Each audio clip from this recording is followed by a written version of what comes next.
mentioned, I'm Javvad Malik, and today's talk is going to be on third parties and insider threats. And I've called this managing trusted risk because in many ways, they're one and the same.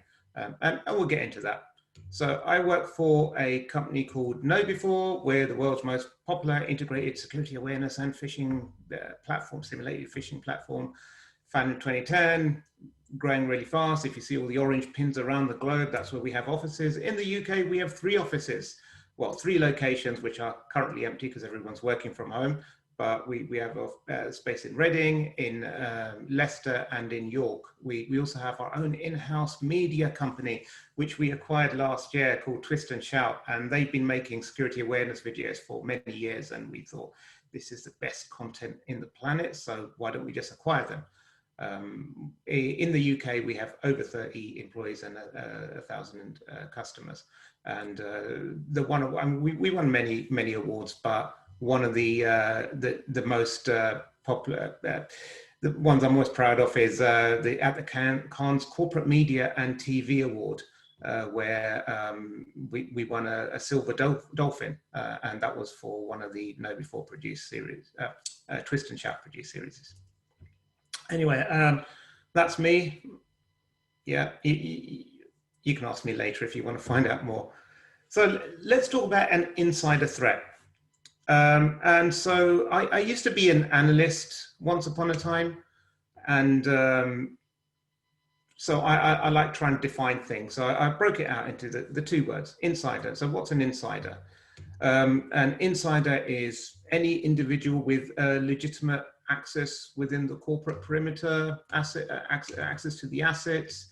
It could be physical or could be virtual. And this is where it includes anyone who's either an employee, a contractor, third parties, outsourced providers, you name it. Anyone in, there is an insider. And threat in this case for an insider, I've defined it as abuse of the trust the company has placed in them. So you place your trust in a third party. So right now for this session, we've placed our trust in Zoom, that they will provide a stable platform for us to deliver this presentation to all you, and we can do a chat, and we can do all that kind of good stuff. Now, if they abuse that trust, so if they start eavesdropping, or if they start publishing it to other people, or they allow other people to break in, or they start interrupting the communication, all that kind of thing, you could say that's an insider threat in the big scheme of things. So putting it all together, so James says, does the abuse of the trust have to be malicious in nature? No, it doesn't have to be malicious in nature. And we will get onto that fantastic question, James. I love this kind of interactivity. So in summary, I would say someone who misuses the legitimate access granted to them for the purposes of self-interest that could potentially harm the organization. So normally it's in self-interest or perceived self-interest that someone takes an action that causes potential harm to the organization. Even the harm doesn't need to be real, or doesn't need to be realized, but it's still an insider threat. And often it's funny when I think of insider threat, or when you think of insider threat, does anything come to mind? Does any person come to mind, or any particular incident come to mind? And for me, it's usually this person. And then accompanied with this person, I usually hear that narrator voice that comes in on movies or from the 80s, that cheesy voice that says, the NSA couldn't stop him, can you? And it's kind of like a defeatist mentality in some ways, that, hey, look, the NSA have all the best resources in the world, but there's a determined person working with them there who wanted to leak information, and even they couldn't stop it. So how can you? And I say it's a defeatist mentality because that approach means that, well, let's not do anything because there's nothing we can do. But I think there is a lot we can do. And like any risk, it's about managing it and bringing it to within acceptable sort of tolerances. So here's a bit of the agenda. We're covering 3 points. We'll talk a bit about third-party supply chains, because I think that deserves a bit more attention. We'll talk about insider threats, as in like within people within your company, and then some tips on how to protect yourself. So I like this quote from Jeff Imnett. He was the CEO of GE. In 2014, he said, if you went to bed last night as an industrial company, you're going to wake up today as a software and analytics company. And I'm reading my notes and not advancing the slides, sorry. So this was his quote, and I really like it. And I think if you take the quote and you just add onto it a bit today, you're going to be a third-party management organization in some form or another. I'll explain what I mean by that. So is it a supply chain or is it a supply web? And I think that's an important differentiation to make, because it's not always a linear process we have in place, but it's rather an entanglement of many different components that some of them we don't even see immediately, because we're looking down a chain, and it's actually lots of dependencies. And a good example that I found was this one, where what does Wuhan have to do with the price of meth in San Diego going up from $5 to $7? And this was an interesting thing that I came across, and I thought, well, let me share it here in the group and see how people feel about it. So as many of you know, Wuhan was the epicenter of the coronavirus outbreak. It's also one of the world's largest producer of synthetic fentanyl, which is used in the production of methamphetamine. I hope I'm getting my terms right and I'm pronouncing these words right, because I don't, but this is what I read.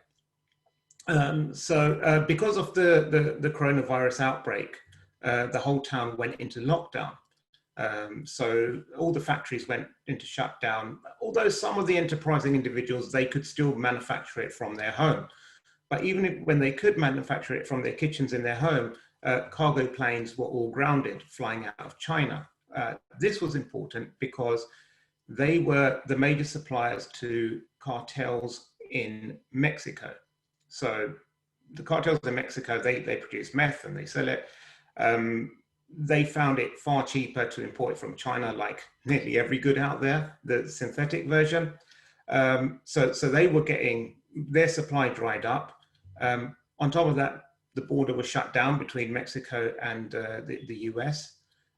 So when supply is short and demand goes up, it normally pushes prices up. So your average meth user in San Diego was faced with a 40% increase of pills from $5 to $7.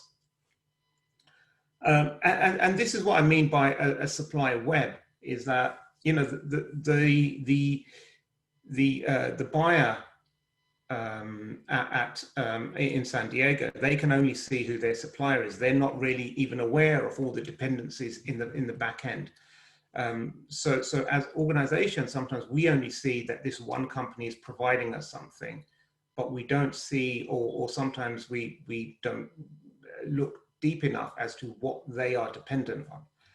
There's a story I read a few years ago, and it was Amazon was looking for a backup to some of their products.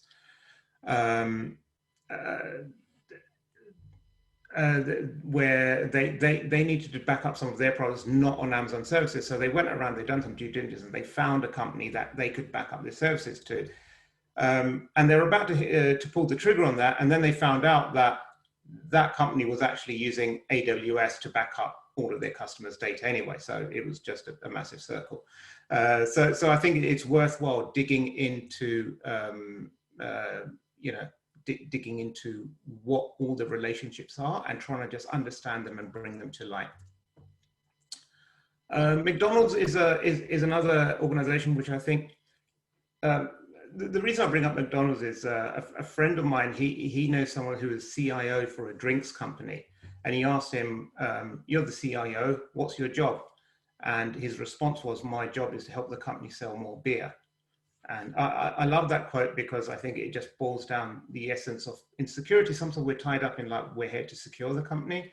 And I think the job is to help the company sell more beer. And Ray Kroc of McDonald's, he was once giving a sermon. He said, "What business am I in?" To some students. And the student said, "You're in the food business." And he goes, "No, I'm not." He goes, "I'm in the real estate business because I own the land and I give out mortgages to all the franchisees, and that's where I make really my money from. The food is just a nice add-on." Starbucks, is it a coffee shop or a bank? So does anyone have any guesses? You can put it in the chat as to how much money do you think is loaded on Starbucks cards? In total, so gift cards or the loyalty cards, how much do you think the value is? Does anyone have any guesses? 500 million, I see. Someone says somewhere in the realm of billions. That is right. So according to their reports, the annual fiscal reports in 2018, that was the most latest one I could find. There was 1.6 billion. So, when you look at that, that's around the world, that is more than some banks have in reserves some small community banks have. And does that include the cards that have expired due to inactivity? I don't know whether that includes cards that have expired due to inactivity, James, but good question. And yes, Phelim, a lot of people will forget them. So that's just free money for the company. So not only are they selling you overpriced coffee, yes, Ian, a lot more than they pay in corporation tax. Dollar Shave Club is a great example of a company that started with viral marketing. You might have seen it back in early 2000s, or mid 2000s. They started off with a viral campaign. They're like, from your home, you pay a subscription, and like starting from $1 a month, and they'll send you razor blades every month. And in 2016, they were acquired by Unilever for $1 billion. But when you look at their actual business setup, they had fewer things in-house themselves, and a lot of it was dependent on third parties. So they had AWS to run all their backend. They had YouTube, and for their videos, you had social media, and then they had a large dependency on delivery. So I think, as all businesses have some level of risk, but these risks change as the business changes. So when you look at your organization's post-lockdown and pre-lockdown, you can see a lot of the risks have changed in regard. So things that were even brick and mortar like a few years ago, they've moved onto the digital or the cyber realm. And as we've moved more online, there's a much larger dependency on third-party providers and suppliers than they have in the past. So, just like Dollar Shave Club, they had critical dependencies on things like AWS, couriers, YouTube, Facebook, Twitter, and so they had very little risk internally. But if any of these critical components had failed, maybe they would not have been as successful as they were. So similarly, like you have Starbucks, they've got like over $1.5 billion in gift cards, but they rely on a number of partners and providers to offer the customers that seamless experience. And as a result, we've seen lots of attacks against customer accounts in places like Starbucks, because they are as valuable as a bank, but without the guns, guards, and vaults.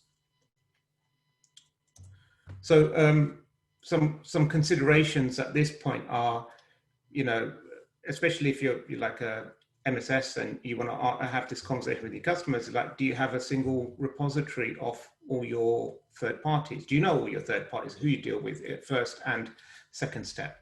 Have you risk assessed them appropriately? Have you done a business impact analysis? And do you understand the full supply chain?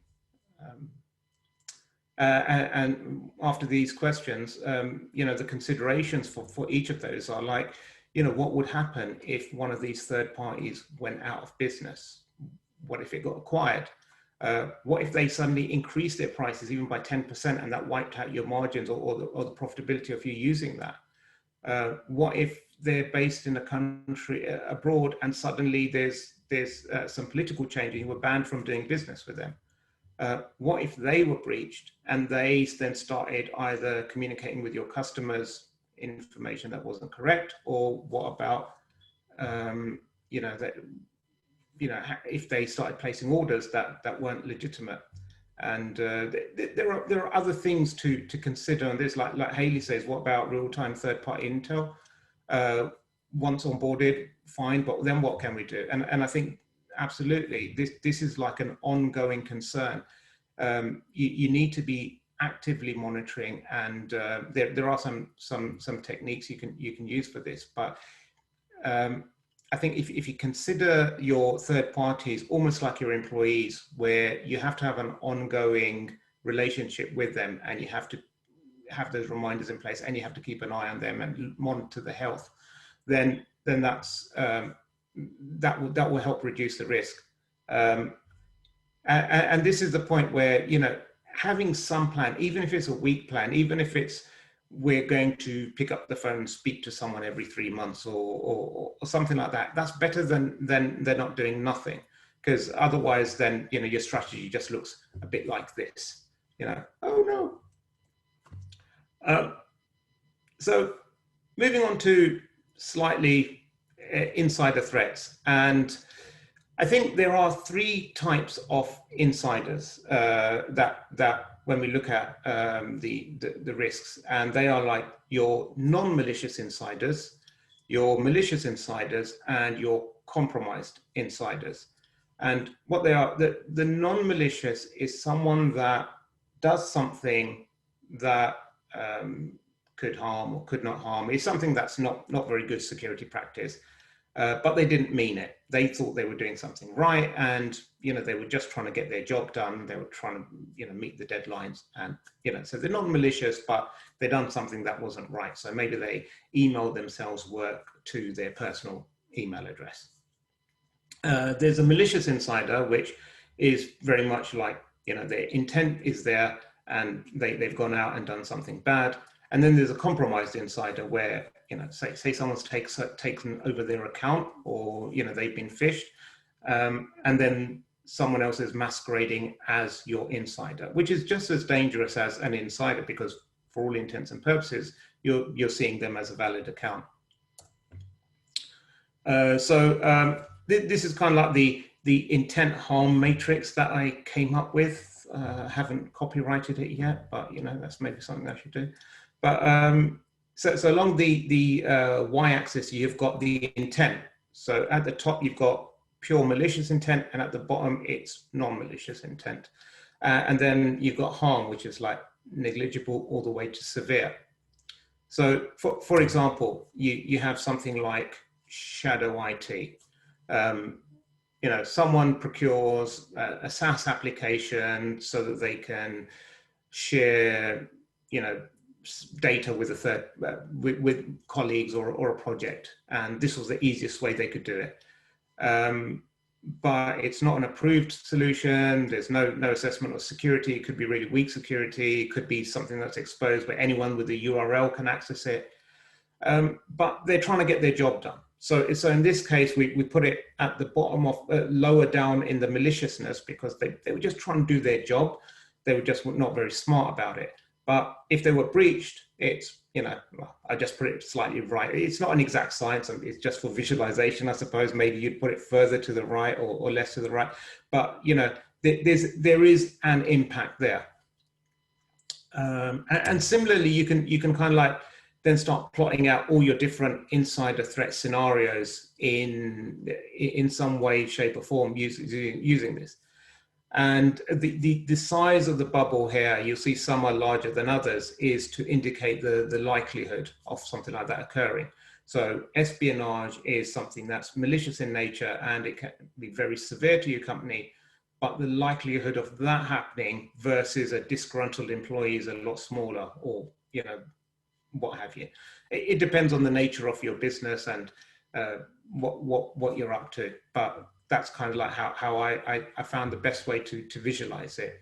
And what you can do is that this is against users, but you can also use this same thing to map out your third-party risk. So once you figure out, so okay, so if a third party were to hike their prices up, what's their intent there, and what's the impact of that on you? Right, so onto the home stretch now, is how do you protect yourself? And I think one of the things that when I speak to customers, I tell them a lot is use your own internal data and use that to drive your controls. I think in the previous panel it was mentioned about how there are so many tech solutions out there, security solutions out there, and a lot of it leads to shelfware, because you have everyone telling you that this is your number one problem. And then you end up like, well, okay, if that's my number one problem, that's my number one problem, that's my number one. Let's buy one of everything if you can afford it, or let's put in place all these controls like defense in depth, and that should protect us. But a lot of that leads to you buying solutions that aren't really solutions; they're just tech products that sit on the shelf. So use your internal data to really find out. So look at your existing incident logs. Look at external data as well. So look at what's happening in your industry vertical. Look at what's happening to companies in your size, and look at threat intelligence feeds, all that kind of stuff. And you'll be able to come up with some form of ranking of like what your top threats are. And you're supposed to try to solve every issue there is. So when it comes to third-party risks or insider threats, like something like phishing or spear phishing is probably going to be the number one threat. If you look at things like the Verizon data breach report and other such reports, there's a lot of data indicating that is the number one preferred avenue. So maybe that's your number one threat. So focus your controls on that first, and then work on the other things. Things like employees leaving data exposed publicly on a internet database of some sort. That's a big concern. Depends on how much data do you collect, whether it's sensitive data, do regulations come into force and all that kind of things.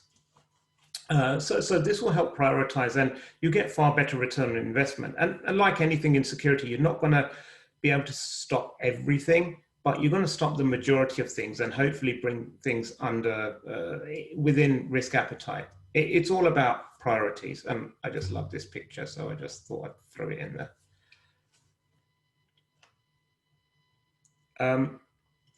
I really like this diagram, this chart by the NCSC, where this is to describe defending against phishing attacks. But I think you can use the same principles against many of your attacks. But the way they've broken out the layers is like make it difficult for attackers to reach your users, help users to identify and report those phishing emails, protect your organizations from the effects of undetected phishing, and then 4 is respond quickly to the incidents. And then within each of these, you have your relevant controls. So we, as KnowBe4, we sit in layer 2. So we help with the training and reporting of those phishing emails. If someone's like a mail gateway, or they provide that perimeter control, then they're in layer 1. And then you have others that can help you, some endpoint or network security in layer 3, and then your incident response goes into layer 4. And I think this really helps organizations really think about and consider what a good defense in depth strategy looks like. So you're not just doing expense in depth. So you're not buying controls that are replicating what another control is doing, but you're doing it what complements other controls. And I think just going through this kind of exercise with customers, say, okay, are you worried about, for example, phishing? Because if your internal user gives up their credentials, then okay, what can we do to do it? So maybe you come up with the conclusion, well, let's deploy some multi-factor authentication, because protecting the account creds is the biggest thing. Maybe it's not account compromise that they're after. Maybe they're trying to download ransomware or get someone to download ransomware. So in that case, you want some other endpoint controls. But all of it ties together really nicely. So we need to create a culture of security, because just having the technologies isn't enough. And some of you from the 80s might, growing up in the 80s, you might remember the clunk link before every trip ad campaign, because a seatbelt can reduce your injury or death rate in car crashes by whatever percent significantly. But that's not good unless people actually put on their seatbelts.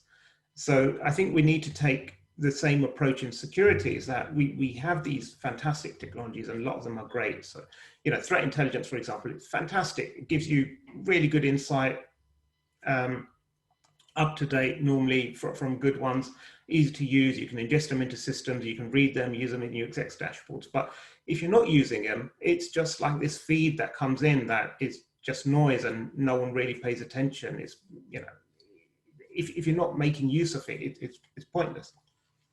And this is where that culture of security comes in, where everyone understands that they have a part to play, and whatever they're doing in security helps move the needle forward. And this is where I think we need to approach it more from a marketing perspective as opposed from a pure technical security perspective, because when we try to approach things from a technical perspective, we look at things from our view. And as the last panel, someone said, we need to be business driven, not security driven. Completely agree with that. So we need business driven, and we need to give security in messages in a way that they can understand. And like car safety adverts, over time you drill in the importance of why it's important. So similarly, like, we have this this mantra of like plan like a marketer, but test like an attacker. So as an example, this is how we build out or how we recommend our customers build out their security awareness training. Is you have phishing and other social engineering testing, you have that ongoing. So every month there's a phishing email test that goes out.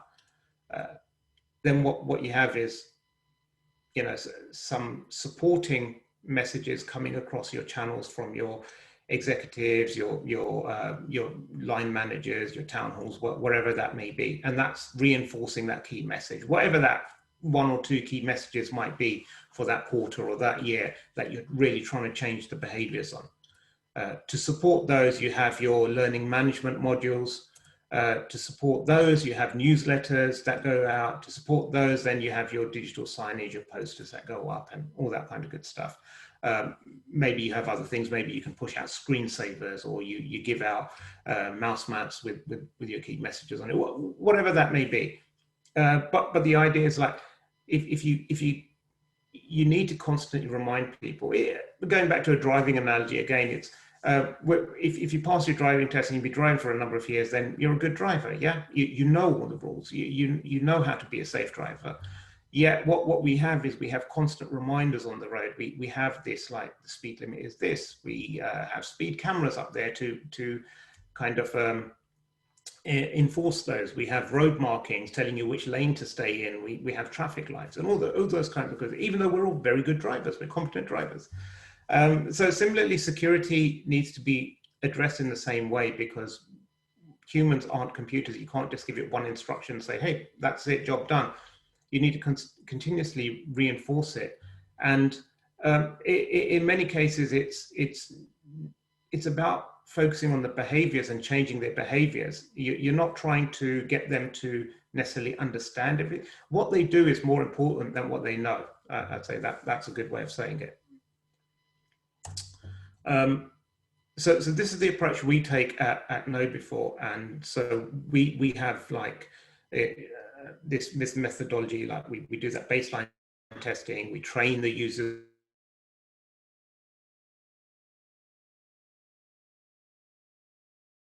with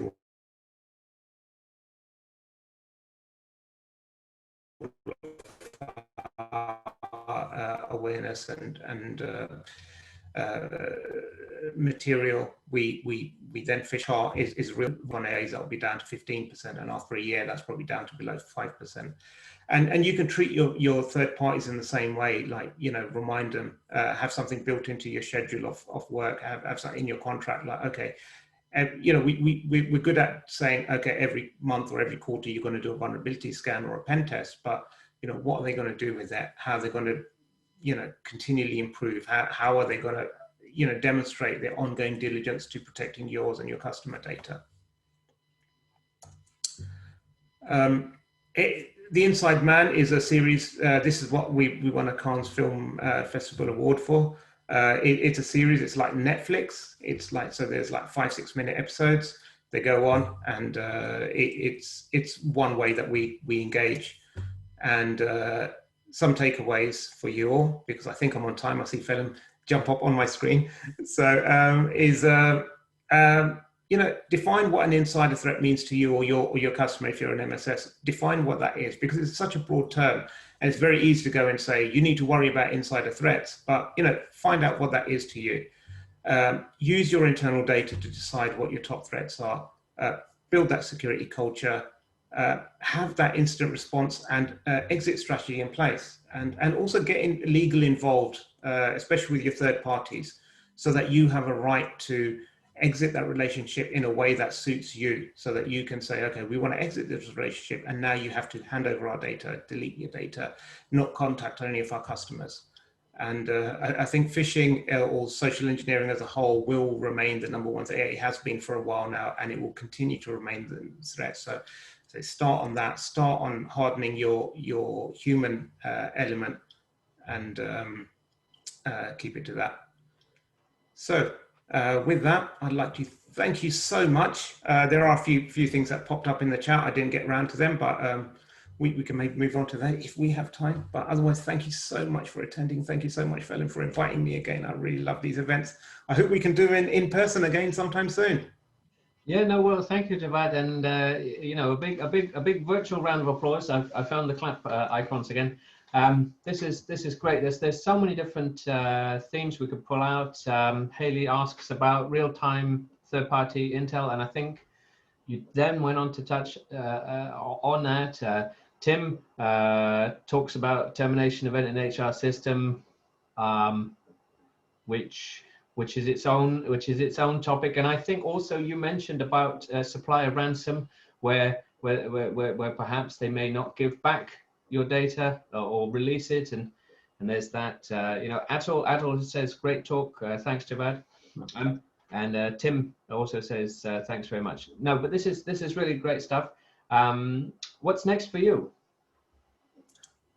For me, what's next? Well, I'm going to sit down and listen to some of the more talks today. I have blocked this day out on my calendar, so it's not the same as going to an event, but it's great to hear out some more and share ideas. It's always good to catch up. Perfect. No, well, this is great. Thanks a lot, and I look forward to seeing more of the Jericho show, which we can put a link in the chat box afterwards. But yeah, this has been great. Cool. No, thank you very much. No, really appreciate it. See you soon.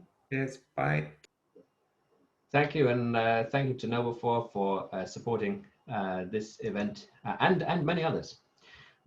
We're now moving to a rather different topic, but also related, because we talked about pen testing, we talked about convergence, and we're going to look at the physical MSS of the future. And I'm joined by our panel moderator, Mike O'Neill, Managing Director at Optimal Risk. Mike, nice to see you. How are you doing? Well, thanks, Phelim. Unfortunately, I've been traveling this morning, so I've only been online for about the last 20 minutes, but fascinating stuff. So, yeah. That's great. Well, at least you're out and about. I'm just getting our panelists onto this. Moving on onto the stage. Well, we're joined by a rather interesting cast for this panel. James Morris, Head of Security Services EMEA at Aon. Leo Kelly, Security and Risk Management Analyst at the Francis Crick Institute, and James Bohr, Director Bohr's, James will be doing a presentation at the end of the day. But it's all well and good for us to assemble the world of MSS, MSPs, and end users, but we need to talk about physical security and the physical MSS of the future. Mike, you have the floor. Thank you, Pelin, and good morning to everybody out there.